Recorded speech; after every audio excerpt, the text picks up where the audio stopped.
শহীদ বুদ্ধিজীবী দিবস ও বিজয় দিবসে বিএনপির কর্মসূচি। এখন জানিয়ে দিব, ফ্যাসিবাদীদের একটা পর্ব মাত্র শেষ হয়েছে, সংগ্রাম চালিয়ে যেতে হবে বলেছে ইসলামী ঐক্যজোট। এবার জানিয়ে দিব, তথ্য উপদেষ্টার বক্তব্য রাজনীতি বিরোধী বলেছেন মির্জা ফখরুল। এবং সর্বশেষ জানিয়ে দিব, জাতিসংঘের প্রতিনিধি দলের সঙ্গে জামায়াত নেতাদের বৈঠক। এতক্ষণ শুনছিলেন সংবাদ শিরোনাম, এখন শুনবেন বিস্তারিত।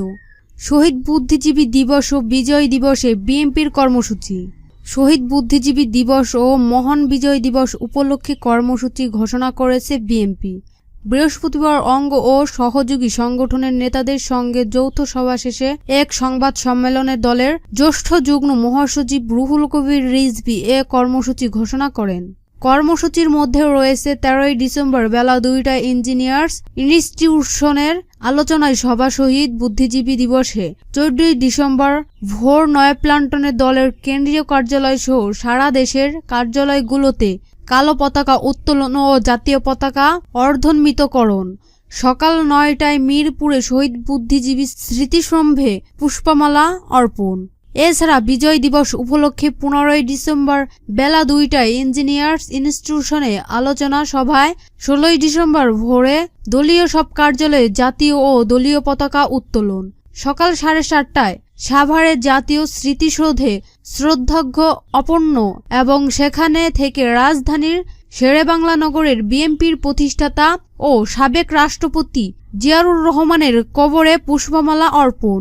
বেলা 2টায় মানিক মিয়া অভিনিউয়ের সবার আগে বাংলাদেশ ও এর উদ্যোগে সর্বজনীয় কনসার্ট। বিজয় দিবস উপলক্ষে পোস্টার প্রকাশ এবং নয়াপল্টনের কেন্দ্রীয় কার্যালয় ও গুলশানে চেয়ারপারসনের কার্যালয়ে আলোকসজ্জাও করা হবে। সংবাদ সম্মেলনে আরও উপস্থিত ছিলেন বিএনপির নেতা খায়রুল কবির খোকন, হাবিবুন নবী খান, শহীদ উদ্দিন চৌধুরী, হাবিবুল ইসলাম, মীর শরাফত আলী, সুলতান সালাউদ্দিন, মুনির হোসেন, তারিকুল ইসলাম, আমিনুল হক, রফিকুল আলম, তানভীর আহমেদ, মুক্তিযোদ্ধা দলের ইশতিয়াক আজিজুল্লাহ, যুব দলের আব্দুল মনোয়াম, নুরুল ইসলাম, স্বেচ্ছাসেবক দলের SM জিলানি, কৃষক দলের হাসান জাফির, শ্রমিক দলের আনোয়ার হোসাইন, তাঁতি দলের মাজিবুর রহমান, জাসাসের লিয়াকত আলী প্রমুখ। ফ্যাসিবাদীদের একটা পর্ব শেষ হয়েছে, সংগ্রাম চালিয়ে যেতে হবে বলেছেন ইসলামী ঐক্যজোট। দেশের রন্ধে রন্ধে প্রতিষ্ঠিত সব ধরনের ফ্যাসিবাদ উৎখাত করার আহ্বান জানিয়েছে প্রয়াত মুফতি ফজলুল হক আমিনুর দল ইসলামী ঐক্যজোটের চেয়ারম্যান মৌলানা আব্দুল কাদির। তিনি বলেছেন, ফ্যাসিবাদীদের একটা পর্ব মাত্র শেষ হয়েছে ছাত্র জনতার আন্দোলনের মাধ্যমে। এই আন্দোলন ও সংগ্রাম চালিয়ে যেতে হবে। দেশের রন্ধে রন্ধে প্রতিষ্ঠিত সব ধরনের ফ্যাসিবাদ উৎখাত করতে হবে। আজ বৃহস্পতিবার সকালে রাজধানীর ইঞ্জিনিয়ার্স ইনস্টিটিউশনে মুফতি ফজলুল হক আমিনী রহমত এর জীবন ও কর্মবার্ষিক আলোচনা ও দোয়া মাহফিলে ইসলামী ঐক্যজোটের চেয়ারম্যান ও একথা বলেন। আলোচনা সভায় সমমনা বিভিন্ন ইসলামী দলের নেতারা অংশ নেন। তারা বলেন, এ দেশে ঘুষ, দুর্নীতি, চাঁদাবাজি, রাহাজানি, স্বৈরাচারী আচরণ দূর করতে হবে। তা না হলে দেশের অস্তিত্ব টিকবে না। বিগত ফ্যাসিবাদীদের মূল্যোৎপাটনে মুফতি আমিনী বিশেষ ভূমিকা পালন করে গেছেন। তিনি ফ্যাসিবাদী সরকারের লোভ ও লালসা, অত্যাচার, বিবচারের কাছে মাথা নত করেননি। তার নীতি ও আদর্শ বাস্তবায়ন করা গেলে রাষ্ট্র ও সমাজের ন্যায় ও নৈতিকতা প্রতিষ্ঠিত হবে। ইসলামী ঐক্যজোটে মহাসচিব মুফতি সাখাওয়াত হোসাইন রাজির আহ্বানে আলোচনা সভায় উপস্থিত ছিলেন সংগঠনের ভাইস চেয়ারম্যান জুবায়ের আহমদ ও জসিম উদ্দিন, মধুপুরের পীর মৌলানা আব্দুল হামিদ, ইসলামী আন্দোলনের মহাসচিব মৌলানা ইউনুস আহমদ, জামায়াতে ইসলামী সরকারি সেক্রেটারি জেনারেল মৌলানা আব্দুল হালিম ও কেন্দ্রীয় কর্মপরিষদ সদস্য শফিকুল ইসলাম মাসুদ, বাংলাদেশ খেলাফতে মজলিসের যুগ্ম মহাসচিব আতাউল্লাহ আমিন, বাংলাদেশ মজলিস মিশনের সেক্রেটারি খলিলুর রহমান মদানী, খেলাফত আন্দোলনের মহাসচিব মুফতি খৈরুল ইসলাম, ইসলামী লেখক ও গবেষক শরীফ মোহাম্মদ, জাতীয় নাগরিক কমিটির যুগ্ম আহ্বান আশরাফ মাদি প্রমুখ। তথ্য উপদেষ্টার বক্তব্য, রাজনীতি বিরোধী বলেছেন মির্জা ফখরুল। রাজনৈতিক দলগুলো আন্তর্বর্তী সরকারের ব্যর্থ প্রমাণ করার চেষ্টা করেছে বলে তথ্য ও সম্প্রচার উপদেষ্টা মোহাম্মদ নাহিদ ইসলাম যে বক্তব্য দিয়েছেন তা রাজনীতি বিরোধী বলে মন্তব্য করেছেন বিএনপির মহাসচিব মির্জা ফখরুল ইসলাম আলমগীর। যুক্তরাজ্যের ১.৫ সপ্তাহ সফর শেষে আজ বৃহস্পতিবার দুপুরে ঢাকায় হযরত শাহজালাল আন্তর্জাতিক বিমানবন্দরে পৌঁছালে উপস্থিত সাংবাদিকদের এ প্রশ্নের জবাবে তিনি এ মন্তব্য করেন। মির্জা ফখরুল ইসলাম বলেন, আমি জানি না আসলে উনি কি উদ্দেশ্য কেন এটা বলছেন, কিন্তু ওনার এই বক্তব্যের রাজনীতি বিরোধী বক্তব্য এবং আমি আশা করি না যে তারা এ ধরনের বক্তব্য রাখবেন, কারণ রাজনৈতিক দলগুলো সবসময় এই অন্তর্বর্তী সরকারকে সমর্থন করেছে এবং এই সমর্থনের একটা উদ্দেশ্য আছে, সেটা হচ্ছে গণতন্ত্রকে পূর্ণ প্রতিষ্ঠা করা।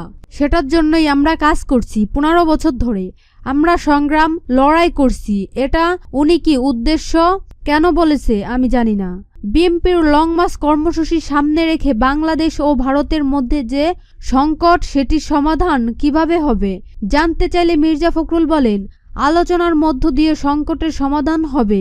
এগোচ্ছে তো বিএনপির সংস্কারের চেয়ে নির্বাচনকে প্রাধান্য দিচ্ছে এমন আলোচনার বিষয়ে দৃষ্টি আকর্ষণ করলে তা নকচ করে দেন বিএনপির মহাসচিব। তিনি বলেন, এ ধরনের ধারণা সম্পূর্ণ ভুল। আমরা ২ বছর আগে সংস্কারের কথা বলেছি, ৩১ দফা সংস্কার প্রস্তাব দিয়েছি। তারও আগে ২০১৬ সালে আমরা ভিশন ২০২৩ সাল দিয়েছিলাম এবং আমরা এখনো বলছি ন্যূনতম সংস্কারগুলো করে নির্বাচন দিতে। এর জন্য যেন বাংলাদেশের সব সমস্যাগুলো তৈরি হচ্ছে, এই সমস্যাগুলো নির্বাচিত সরকার ছাড়া সমাধান করা বেশ চ্যালেঞ্জিং। জাতিসংঘের প্রতিনিধি দলের সঙ্গে জামায়াত নেতাদের বৈঠক। দেশের সব ফৌজদারি অপরাধের বিচার যেন সুষ্ঠু হয়, বিশেষ করে আন্তর্জাতিক অপরাধ ট্রাইব্যুনালে যেসব বিচার হবে তা যেন আন্তর্জাতিক মানের হয়, সেই বিষয়ে জাতিসংঘের আবাসিক প্রতিনিধি এবং বাংলাদেশে সফররত জাতিসংঘের প্রতিনিধি দলের দৃষ্টি আকর্ষণ করেছে জামায়াতে ইসলামী। আজ বৃহস্পতিবার দুপুরে গুলশানে জাতিসংঘের অস্বাভাবিক কার্যালয়ে অনুষ্ঠিত বৈঠকে জামায়াতের পক্ষ থেকে এই বিষয়ে দৃষ্টি আকর্ষণ করা হয়। জামায়াতের নায়েবে আমির ও সাবেক সংসদ সদস্য সৈয়দ আব্দুল্লাহ মোহাম্মদ তাহেরের নেতৃত্বে ৪ জন বৈঠকে অংশ নেন। তারা হলেন দলের সেক্রেটারি জেনারেল মিয়া গোলাম পাওয়ার, কেন্দ্রীয় নির্বাহী পরিষদ সদস্য সাইফুল আলম খান ও মতিউর রহমান আকন্দ্র। বৈঠক শেষে জাতিসংঘের আবাসিক কার্যালয়ের সামনে সংক্ষিপ্ত ব্রিফিং করেন আব্দুল্লাহ মোহাম্মদ তাহেরা।